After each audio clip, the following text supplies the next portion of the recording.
Here we go.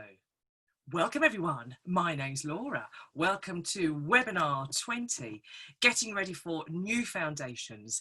Feeling really excited about this one because I'm joined by the ever fabulous Lindsey Thompson-Wright, who will be taking the host responsibility for the third chunk of this. So for those of you who want to see how it works, exchanging and reclaiming the host function, you can then see how that can then hopefully also create a really interactive and engaging learning experience. So without further ado, let's start off with 30-minute lunch and learn, getting ready for new foundations.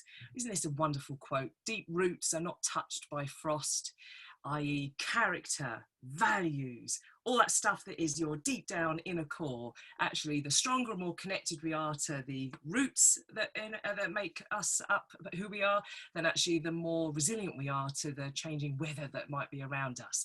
And trees seem to have been a really nice metaphor to take for this series 4. And the purpose of series 4 in these episodes are their sessions designed to reboot confidence, energy and motivation as we look to shift forward to a fresh future. 4, change is unplanned, uncertain, and unconfirmed in terms of time frame can be a challenge when we're looking to shift into action mode once more. The lack of a solid plan can be both empowering, giving us an opportunity to think, okay, so what do I want to do with my life? And equally disempowering, but when can I ever start while everything is so emerging and evolving around me, depending on the mood. A day without structure is like sleeping in a bedroom without walls. Lindsey passed this quote on to me. We think it's quoted by John Cleese. And it would be all very well lying in a bed like that in bright sunshine during the day, but imagine trying to fall asleep at night, surrounded by absolute pitch black, without structure. That might not be the easiest, safest place to be able to relax and fall asleep. And I thought that was a wonderful metaphor to think about how actually boundaries and structures and foundations help us feel safe and secure to then crack on. Even for those who consider themselves a relatively steady character, it can be unsettling when there's no set plan for the next phase of change. Being assured and confident to create the foundations that are right for us are going to make it easier to branch out to a new future. So I'm really excited to put together some content that might help have conversations with the people around you, whether that's your formal team or your informal teams of people that are around you, to give them some language to be able to help us all get ready. Because there's a lot going on and we need to make this work. So getting ready for new foundations. As always, this is a great space to learn, judgment-free. Take the stuff you like, share the stuff you love, ditch the stuff that doesn't work for you. This is new for us all. So doesn't matter if we get it right or wrong. There is no set manual for how to thrive currently. The friendly, light and positive approach, hopefully rooted in commercial practicality and always focused on what we can do. So what we're going to be looking at today is tips for creating confidence and a sense of internal certainty amid external disruption. What might be some tips for setting new daily routines and shifting into a new gear, whether that's for you, whether that's for your team, whether that's just general messaging in terms of your day-to-day interactions with people. And then Lindsey is going to take us through some information about just how vital it is to have structure and the role it has on wellness, and some tips therefore for putting that into practice for yourself. A gentle reminder from nature on surviving rapid change, rather than a panda stuck, slightly lumbering, chomping on the stuff that's right there in front of you. Potentially you're vulnerable if there's some change over there that's going to impact your environment here. In times of flux, maybe we need to be a little bit more like the fox, which is overnight our environment might have changed, and I might have been fantastic at putting foundations and routines into my life this time last year, but that already feels like a lifetime ago in terms of even working to a 3-month schedule. It may now need to be a 3-day schedule, and that is requiring me to be a fox in that circumstance. So how do I create a sense of confidence and internal certainty? Check out this picture here. That tree there is in the Totteridge Yew, it's called. Standing strong, firm and rooted like a solid tree, though distractions may cause you to waver, remain balanced and calm. So I thought that was a really nice quote. And that tree there is the oldest living thing in London, 2,000 years old, near Whetstone Station. See the little picture there, 1730, that's when there was a picture of it there, or a drawing of it there. Think of all the storms it's weathered and all the changes it's seen through that. So how do we be more tree as we've potentially got some unpredictable weather patterns around us? So tip number one, naming something is the first sign of ownership, and it means you can actually start expressing yourself. So maybe working out a new language is the empowering first step for yourself. So what is this? How do we as a team define and talk about what this is, and therefore what might next be? I had a look at this word for normal because I kept seeing people sort of saying the new normal, and you could see that people didn't feel comfortable using this phrase. So I thought, well, let's do a bit of digging around. What does normal mean? And I looked at that list and I sort of thought, I don't know if I'd want to be that, to be honest, not abnormal as a definition of normal. And then I thought this phrase new normal, and it sort of cast my mind back. And I remember running a session for the education teams in September 2010, where the phrase was called embracing the new normal. That was the title of the conference then. That was 10 years ago. So actually we've been chasing this new normal for years. It almost seems to be lulling us into a false sense of security, where we're viewing change as a series of stairs to get us to a definite place. Maybe actually life is more like an escalator, and change will just be revolving and ever moving. Potentially it's the next normal we need to be thinking about, as opposed to the new normal, because potentially an escalator is a better metaphor rather than a ladder that potentially at some point is going to run out and you think you've kind of made it there. What does that mean in terms of my skill set? So us as a team, how do we then thrive through this next normal phase? And actually, if we start to look at the words flexible, you sort of find yourself nodding, going, great. So the first one of the bullet points there, able to be easily modified to respond to altered circumstances. Brilliant, definitely put that on my CV. Another person, ready and able to change, so you adapt to different circumstances. Brilliant. And then I looked at the little phrase, you can save money if you're flexible about where your room is located. And I suddenly thought, what's money going to look like in the next 3 years? Are we allowed to rent out rooms? Will people be living in cities, or what will we be doing? And I then kind of thought, so much is in flux. To even be flexible is trying to root onto something that actually might be more in an escalator phase. So I've kind of come up with this new phrase as fluxible, where so much is evolving and flowing that actually it's hooking onto the flow as opposed to trying to be flexible with an A or a B. Maybe there are some other options that we hadn't even thought about. So naming what this is and what that means in terms of how we need to be is the first stage of empowerment, I think. Not being able to describe something means that you're rendered voiceless, and having a voice in all of this, as we can see in the wider press, is really important to us when there's lots of change around us. And of course, our choice of inside language influences how we perceive the outside world. Nothing to do could have been the best afternoon this time last year. It could now be the worst afternoon, depending on your framing around doing things. Depends how busy your life was now compared to previously, etc. So actually our choice of inside language really kind of influences how we look at the world. So if I could just ask you to look around the room now that you're in and look at all the things that aren't right with the room, so the things that irritate, annoy you, aren't completed as you would like them to be, just look at all those things that kind of irritate you and that are wrong with your room. Okay, and I'm now going to ask you to close your eyes and ask yourself, what are the 5 right things about the room? When you open up your eyes, you might then fall upon the things that are right with the room, because how we label something is how we look at it. And it struck me that whenever I interacted with random people as we started to reduce the lockdown, people were saying things like, once this madness is over, and that means you're looking at everything as if it's mad. So am I being mindful or mindful? What a wonderful example of this slide from Deb's in terms of how we look at the stuff that's around us. If I'm looking for the madness, I shall find it. If I'm looking for the sanity, I could find it. So it's the confirmation bias in action here. We seek what we look for. And I thought there was a lovely little phrase. When I was a boy and I would see scary things in the news, my mother would say to me, look for the helpers. You will always find people who are helping. So the third thing then, thinking about what am I going to call this and the power of my inside language and how that enables me to perceive what's outside, is having to think about the jar of life concept. If you haven't come across it, it's just fabulous. There's lots of stuff out there on the internet. And how am I going to build my next normal on what I now know are the true rocks in my life rather than the pebbles? So the things that have held true meaning could probably be held in one hand by you, regardless of any authority giving you the green light to go ahead with something. So the rocks in my life is this idea of there's a certain amount of time, and that jar of life, you can fill it up with rocks. So your important things, pebbles, jobs, houses, cars, all those things that are potentially up for negotiation right now in this time of flux. And the sand is everything else, the kind of small stuff. And in terms of prioritizing, then that you might have some data now over the last X amount of months about what now are the rocks, that even if maybe the pebbles are a little bit swiffy at the moment, then actually the rocks have been the things that have kept your life having meaning, even if you haven't worked, for example. And if you spend all your time and energy on the small stuff, then you'll never have the room for the stuff that's important to you. Think about the data that you've been thinking about in these last few months, paying attention to the things that have become critical to your happiness or have made you unhappy. That has indicated to us what might be some good rocks to make sure that as we start to get busier and busier, we are resetting the priorities as and when required. So how do I create confidence and a sense of internal certainty? How do I stand strong for thousands of years?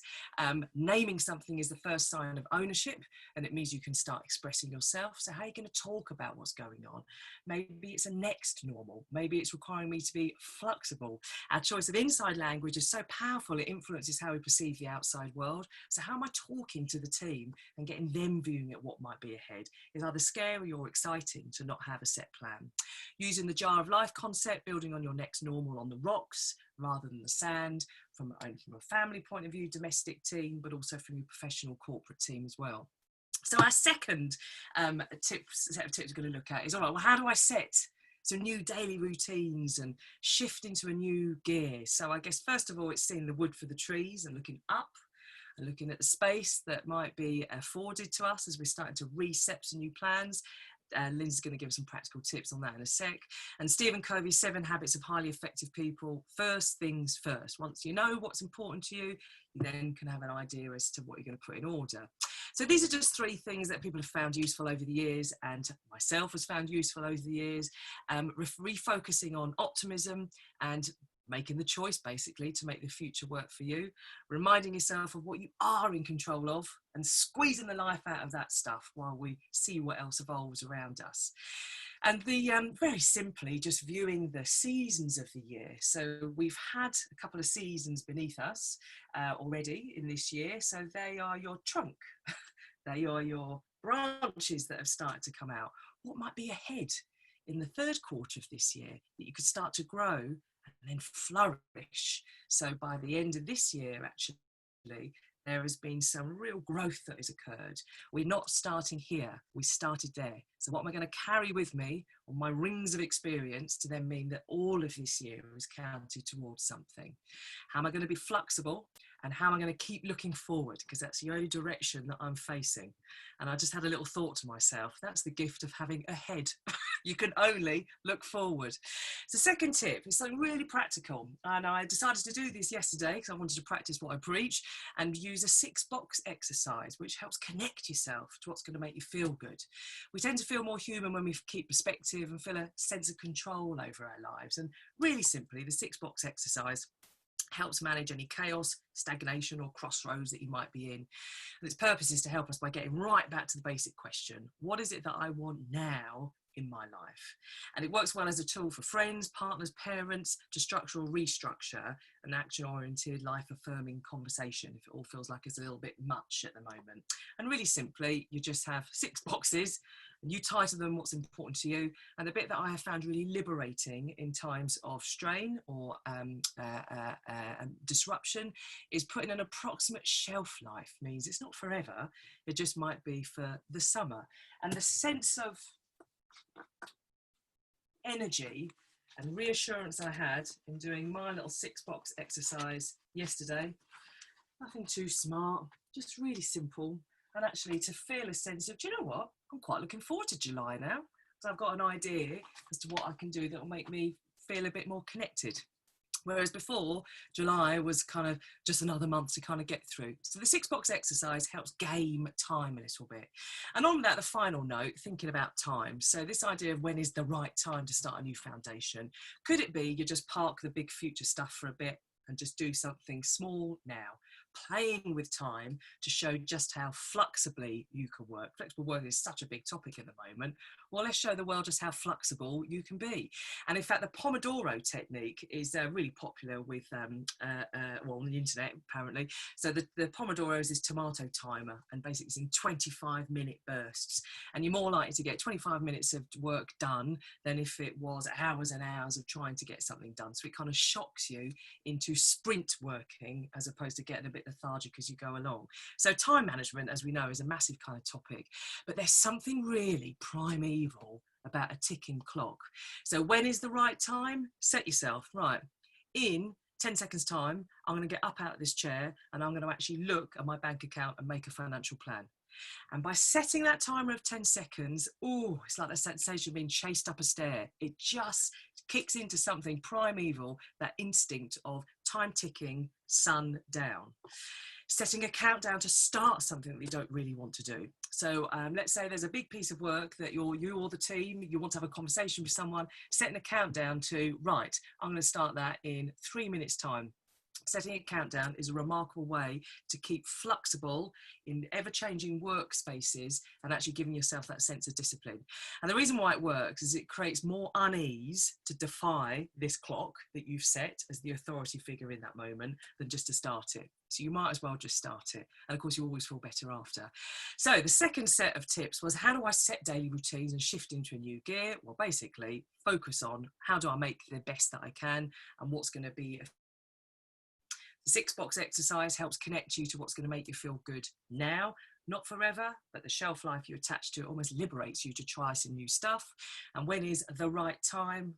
Forget about the right time. Park the big future for a bit and just do something small now. And playing around with time might be a really interesting way to really get yourself geared up to working flexibly next year, fluxibly this year. And so now, moving on to one of the most flexible people that I've ever had the joy of meeting, I'm going to be passing you over to the ever flexible Lindsey Thompson-Wright. So what we're going to do now is I'm now going to share, so I'm going to keep the recording. I'm now going to make Lindsey the host. So for those of you who are sort of still getting your head around Zoom, so easy to use. This is the first time I've done it live on a recording with lots of other people, so we'll see how it goes. But what I'm now going to do is use the participants function to make Lindsey the host. She will then screen share with her slides, and then I will reclaim the host after she's gone through her bits with us, and then final wrap up. Okay, so Lindsey, I'm now making you the host.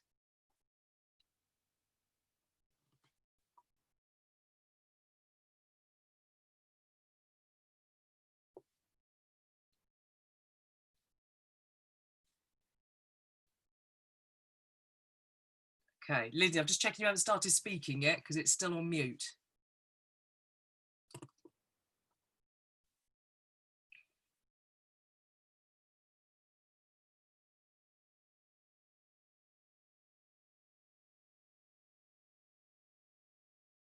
Okay, got it. Can you hear me? Got me, yeah. Laura? Good. Hi, everybody. Thank you. Thanks for having me. I'm very excited. When Laura said, can you talk about your favourite subject? I said, yeah, how long have I got? She went 10 minutes. I went, okay, I'll talk really quick. So let me talk you through. So what we need as a human to thrive, and when we were talking about internal certainty, in order to remain flexible, we need to feel okay. We can be very adaptable, flexible, love that word, Laura, when we have got everything we need, and we've got some psychological hungers. So these are basic human needs that we need in order to feel okay and to thrive. And I just want to talk you through, these are the 3 main hungers, psychological hungers, that have been really impacted during this strange time that's been going on for us. And moving forward, we have this unique opportunity to restart with some fresh boundaries in place and some structure that can really enable us to do well, because this is stuff we're doing out of consciousness, and I'm just bringing it into your consciousness and you can think about where you are. So the 3 main psychological hungers that we have are stimulus hunger, So stimulus hunger is that basic human need that we have to connect with other humans. So that may be intellectually, so our grey matter gets stimulated and we feel that buzz. It's also that physical and emotional need as well. And for people that have been locked down for a while, that can be, you know, tricky. We know that when we hug people, we release oxytocin, which is the only hormone we produce that lowers the levels of cortisol, our stress hormones. So some of us might be missing that. So how do we bring this into our life so we can have that regular connection with human beings? The next one we have is this one, which is called structure hunger and recognition hunger. I put them up together because they kind of go hand in hand. So structure hunger, this is, as a human, we like to have time structures in our day that in order for us to access recognition. So we need to do certain things at certain times of the day, and I'm going to explain to you what they are, but the basis of those structures are to enable us to access recognition. Now, recognition is a basic human need. So this is to be recognized that I exist is integral to our well-being. So if I work from home or I live alone and I go down, you know, to the local shop and they go, oh, morning, Linz, how's your day been? I go, oh, I exist. If I live alone and I work alone and I go down to Tesco self-serve, I might not exist. Nobody's actually acknowledged me. And these hungers are so deep for us. So for example, stimulus hunger, there's been loads of studies where they've had like baby monkeys that are hungry, and they put them in a cage with a metal mum and a bottle, so like a frame with a bottle, and they've got a monkey mum who has no food, a real monkey, and every single time us, like the monkeys, will choose the cuddle over the food. It's that deep in our need as a human. So what I'm going to do now is talk you through what the time structures are that we need access to, and how we kind of lay out our day. I think sometimes when we have some well-being talks, people go, it's really important to have a routine. And I go, it is, but actually, if I can understand why it's important for me to have a routine, I'm more likely to do it. So let me talk you through. So these are the time structures that we need, and we need a little bit of this in our day, every day. So the first form of time structure we talk about is intimacy. So this is a deep, meaningful connection with another human being. It doesn't necessarily mean sex. It means a conversation where you're talking honestly and openly with another human being on a very deep level. This could be your best friend, your partner, your son, your daughter. It could be any human where you have that level of trust where you can share it. The next one we have is activity. Now, activity is a really interesting one because this is where we put paid work. Or actually any activity where you're setting out to do something and doing it, like, I don't know, washing the car or something. Interestingly, a normal 9 to 5 old working day, while we may be a long period of time, wouldn't necessarily be all activity, because within a working environment, we get some other structures floating in. So activity is an interesting one because when we do a good job about something, we often will give ourselves recognition. No, well done, cleaned the car. I haven't, but if you did, and also we would get some recognition for doing stuff. So often we boys especially are brought up getting recognition for what they do. You've done a great job. You know, if I'm working next to Laura and I have a tricky conversation with somebody, Laura might go, oh, nice one, Linz, handled that really well. I'm having those same conversations now. Nobody's going to notice. So we've got a lack of recognition going on. So how, when we go into our, you know, when we go forward, where do we put this recognition? Because we can recognize ourselves. It's really key to remember that. Now the next structure is interesting. So I always call this like the scattergun approach to recognition. So this recognition comes from past timing. So past timing is your lightweight conversations with people. So where intimacy is really deep, past timing is up here. And this is your conversations we have over the water cooler, you know, when you're getting in the lift, you go, how you been? Nice day, isn't it? Oh my goodness, did you watch White Lines last night? Oh, a bit saucy, wasn't it? You know, you have those kind of conversations with people. And the thing with past timing is you can have it with a lot of people, and we don't need much depth to those conversations, but we do need, it's usually quite vast in who we can get it from. So, and that's kind of been an interesting one because past timing is probably something that I've missed most working from home, to be honest. And we try and recreate it with a quiz night or something, but it's a very limited time that we're doing it. So yeah, that's a thought for you. Now the next one is rituals. So rituals is interesting. So rituals are guaranteed recognition. So they're very light in their intensity.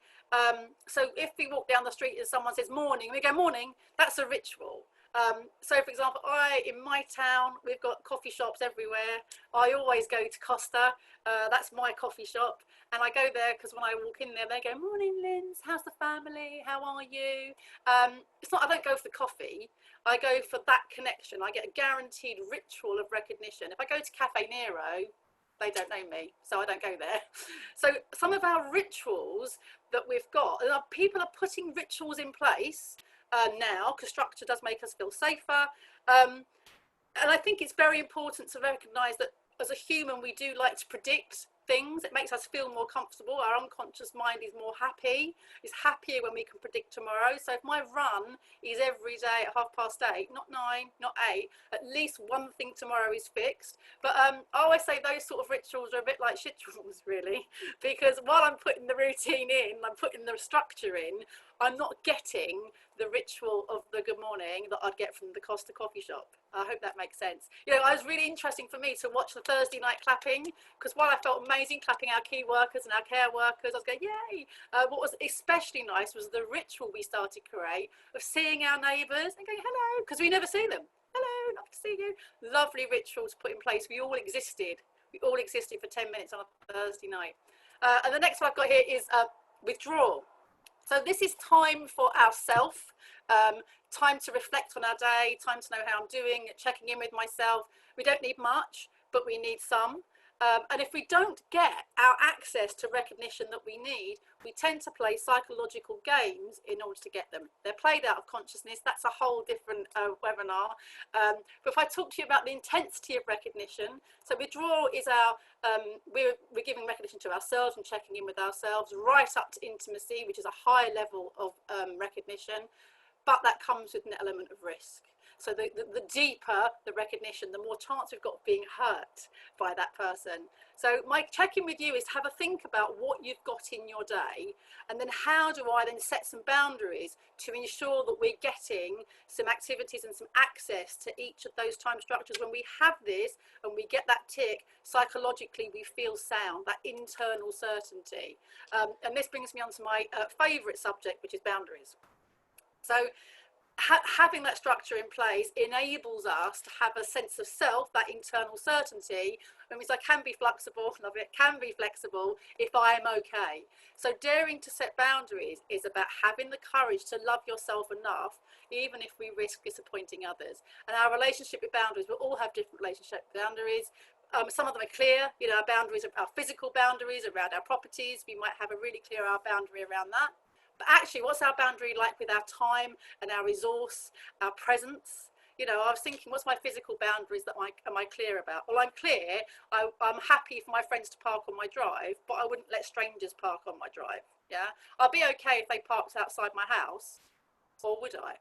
I think I would, but not if they parked every day. And that's that bit with boundaries where we start getting the blurred line. What point did it become okay for you not to park outside my house? And what is it like for us with our time and our sense of self? So am I okay saying, yeah, 7 o'clock I'll send that email. Yeah, 10 o'clock I'll send that email. When does it become too late? What time structure am I impacting? Because now I'm doing activity in what would have been a different time structure. I might be impacting my withdrawal. I might be impacting my intimacy with somebody. Am I really present? If I'm giving you my 100% attention and I've got one eye on the phone, I'm now losing that access to recognition. We're breaking that connection. So, you know, I always say people know who's got slack boundaries. You know, people will ask you, can you feed my cat? Because they'll know you'll say yes. If you don't respect your boundaries, you can't expect somebody else to respect them. So this is about putting yourself, loving yourself enough to say, you know, I can say no. You know, I won't let anybody down if I do say no. But it's where we end. Where does my presence end and my sense of self and time? I always say, I'll lend money to my friends, but I wouldn't let anybody just keep taking my money. But that's exactly what we do with our time. So, yeah, I think that's pretty much where I want to leave it, Laura, if that's okay with you. Should I hand you back?